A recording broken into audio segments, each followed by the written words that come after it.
So, this is the first video that I've ever recorded sitting in front of a camera talking, and I actually hate listening to myself talk, so I'm hoping that this all goes according to plan. I know this video is so overdue, I procrastinated so much, and I didn't get back from Asia until not that long ago, so I sincerely apologize in the delay that it took me to upload this video, or record this video for that matter, but finally I've gotten down to doing it. So, hello everybody, my name is Steven. I'm an 18-year-old violinist.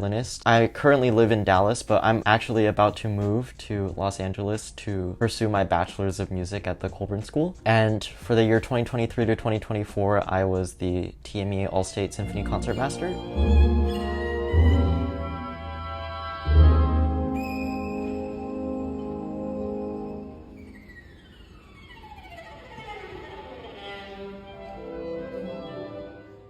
About a month and a half ago now, I asked on my Instagram if anybody had any questions that I might be able to answer on a YouTube video, or maybe there's some advice that I can give to anybody that's auditioning for the TMEA All-State Orchestra, or for anybody that's just auditioning for any orchestra or anything for that matter. And so hopefully here I'm able to give some tips that I found throughout the years as I auditioned for various different orchestras and different competitions as well. So one question that I got very frequently was how I deal with nerves. And first, I'd like to just broadly say that everybody deals with nerves. Everybody, realistically speaking, gets nervous when you're put on stage in such a harrowing scenario. Everybody just kind of naturally enters like a fight or flight. But for me, one thing that I try to do that helps me kind of control my nerves is to establish a very well-built routine that I always do prior to going on stage or going into an audition room. For me, that's like arriving early so I don't feel stressed, prepare my instrument, get everything set up, and then I'll maybe have like a banana or something, any type of fruit to get me going for the day, because usually my auditions are in the early morning and I'm not that big of a breakfast person. I usually skip breakfast, so I just try to have something like fruit that'll naturally just give me just that tad bit of energy to just get going. I'll also have this ginseng drink because it also kind of wakes me up a little bit, and I think it tastes good, but apparently a lot of people hate it, so I don't know. And then I'll always have a hand warmer with me so that my hands don't get cold, because my hands tend to get really cold, but they also tend to get really sweaty, which is a combination that sounds very strange, but for some reason it just happens. So that's just one way that I try to control it. And also I bring a cloth with me so I can wipe my hands down when they get really sweaty. After that, I just try to maybe meditate or listen to some music that'll just relax me and calm me down. These are all takeaways that I think anybody can use to enrich their pre-concert routine, pre-concert ritual, whatever you want to call it. And yeah, I found that this worked well for me, and maybe it'll work well for other people as well. And another thing that I think is very important for people that get nervous really easily is to just have a shift in mindset and just know that regardless of what happens going on stage, there's a pretty high chance that you'll mess up at least once. I know it sounds contradictory, but I think it's better to come to terms with the fact that you're gonna mess up than just going on stage with such a high expectation for yourself, because that just stresses you out even more. There's nothing that I can do to control anything but the present. So just try to think of the present moment, go on stage with the mindset that if this performance was your very last performance, you would die happy. What are the judges usually looking for? Do they prefer perfection, standing out, etc.? So in my opinion, the most important to me at least is my sound production and my sound, because in a lot of ways I think that that's the first impression that you make on any judge. In a way, it's almost like sharing your voice to someone for the first time, and they hear how you inflect and how you articulate yourself and how you hold yourself. In a lot of ways, that shows a lot about you and how you want to voice yourself and express yourself. I think that that's something that's oftentimes ignored. I would rather have really good sound and maybe miss one or two notes than to play perfectly but then just have lacking sound. So that's definitely something that I would focus on a little bit more. It takes some time to just kind of experiment and test out what works for you and your instrument as well. Just take your time and let it happen naturally, and I'm sure that the judges and other people will also see that in you as well. Next question is, what pieces did you play for the audition? So for my audition, I played 3 excerpts for my region audition in 2 etude cuts. The 2 etude cuts were from Mazas 23, I believe, and Road 5. And for the excerpts that I played for my region, the first one was from the end of the first movement of Hindemith's Symphonic Metamorphosis. The second excerpt that I had was from Liszt Les Preludes. And then for my All-State excerpts, it was the same 2 etude cuts plus another one from Road 5. And then I also played 2 Strauss to Eulenspiegel excerpts and 1 excerpt from Death of Tybalt from Prokofiev's Romeo and Juliet. It was a very intense series of excerpts, but still very fun nonetheless, and I definitely learned a lot from just learning those few excerpts as well. Can you go through the entire process, including pre-aria, area, and how etudes are a part of it? The process is actually kind of complicated, so I'll just try to explain it in the simplest terms I can. For all region, they do an in-person audition, and that's just one thing that you get done with. As for all state, you'll go and you'll record all 6 excerpts that they provide you, and the first 3 will be used to judge pre-aria, and then for your all-state, you'll judge the final 3 excerpts, and that's how you get placed into your all-state orchestra and things like that.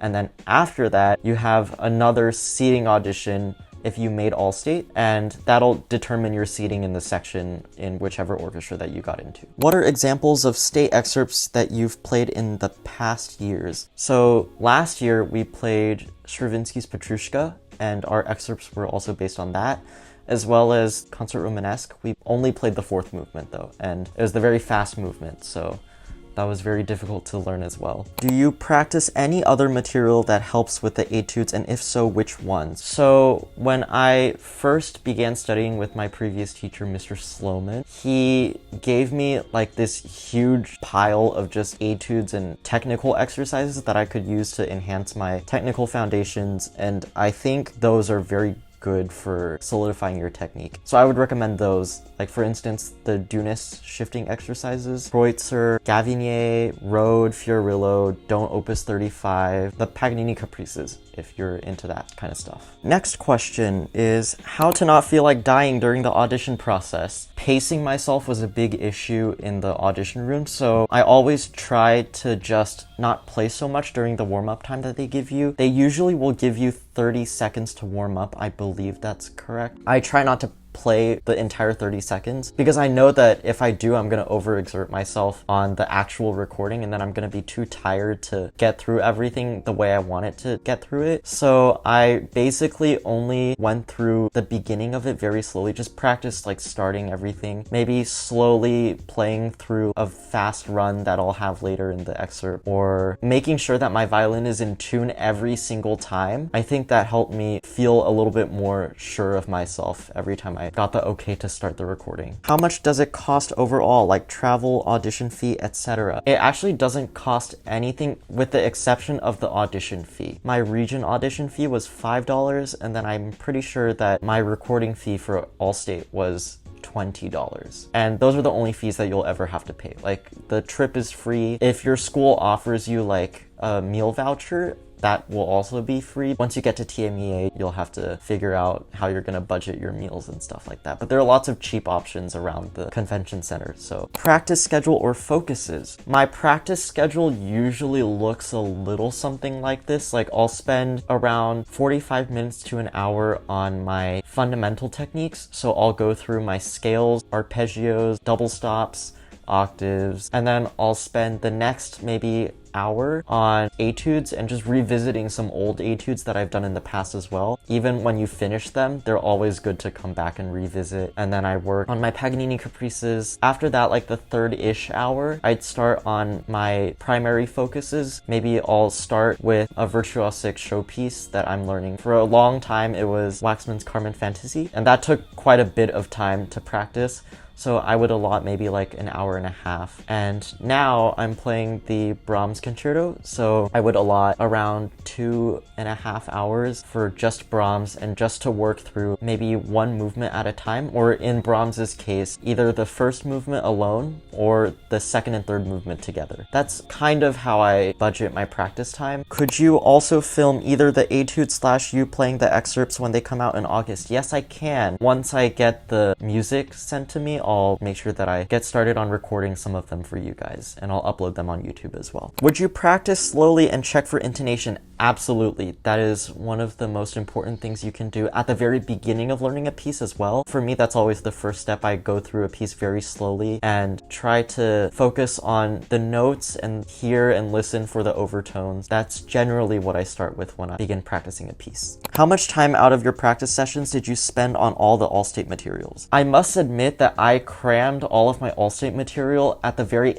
end, so I actually didn't start learning my All-State material until 2 weeks before the audition. Hopefully you've all started the excerpts before this video was posted, but if not, you should start now. Don't do what I did. The lunchtime rush has to be in it. Yes, it does. If you end up going to the convention for TMEA, just make sure that you beat the lunchtime rush, because you're gonna be waiting in line for ages if you don't. So that is a tip. Next question, what should I expect to see at All-State recording? So you'll be led into a room. In my case, it was usually just some random ensemble room or a practice room, and there will be a recording engineer there with you. There will be a proctor in the room with you as well, and you'll also have your music stand, and you'll bring your music in, obviously. How many people move from pre-area to area and area to state? I'm actually not that sure. I do know that there are 20 violin per section in All-State. I believe the top 20 people in each section advance past area. Don't quote me on that. I will correct myself here if I need to. What's the most difficult region for string players in Texas? I think it would probably be region 24 or 25.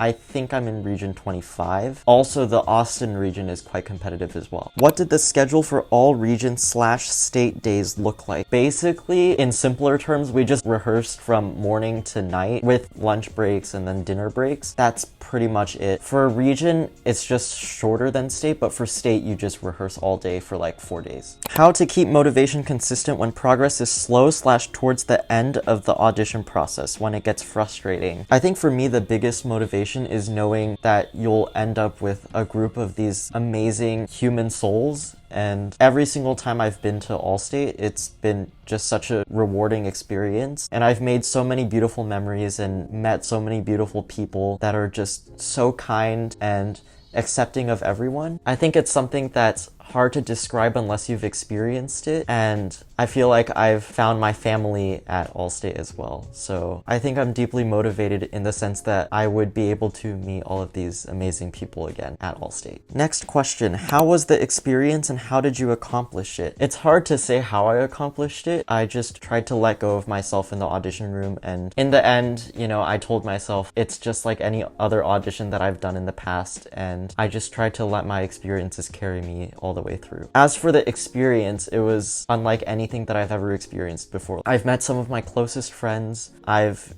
just been blessed with a community and a family that I can find comfort in when I need it. It was truly like a magical 4 days, and the fact that I was even able to be a part of such an amazing community and such an enriching one at that is very beautiful in and of itself. So I'm just very grateful for the opportunity. That's how I would best describe my experience. Share the experience of being concertmaster. I was in awe watching and would love to hear. As for my experience being concertmaster, I can't say that it's that different than being a section member. It's just that I try my best to help relay messages that the conductor might want to the rest of the section in terms that maybe the section will better understand. And another aspect about being in this position that I enjoyed a lot was being able to diffuse a sort of positive atmosphere to the people around me. I think that's very important, especially when it comes to a leadership position, and I just tried my best to bring the music to its most down-to-earth form, and in the end tried to make it so that everybody was really enjoying themselves. That was the most important thing. I think seeing everybody around me as happy as they were made me also very happy. It's probably still and will forever be one of the greatest musical memories that I've ever made. What do you feel whenever you perform? I wouldn't say that I feel nervous per se. I would say that I have a lot of excitement in my body, and in the end I also just have a lot of love that I want to give to the people around me when I'm playing music. So I also feel a lot of love and a lot of comfort in the sense that I feel at home on stage. How many takes do you get again? I only got 1 take. What have you learned throughout the years that helped you place first? Mainly, it's been a mindset change. I've just kind of shifted mindsets and just told myself that I can't control whatever happens to me. Once I finish playing, everything is out of my hands and I just have to let go. There are so many other people in the world that are deserving to be in this position, so I would be fully happy with the results no matter what. Someone asked, how do you work on intonation? How would you make something sound artistic? For intonation, I tune with my open strings. Very rarely do I tune with a tuner. I just end up using the drone on the tuner. I think that's very helpful. It just takes some stuff off of my mind, and that's how I tune my intonation. Someone asked, what do you tell yourself the few seconds before you start playing? I just tell myself to relax and make sure that I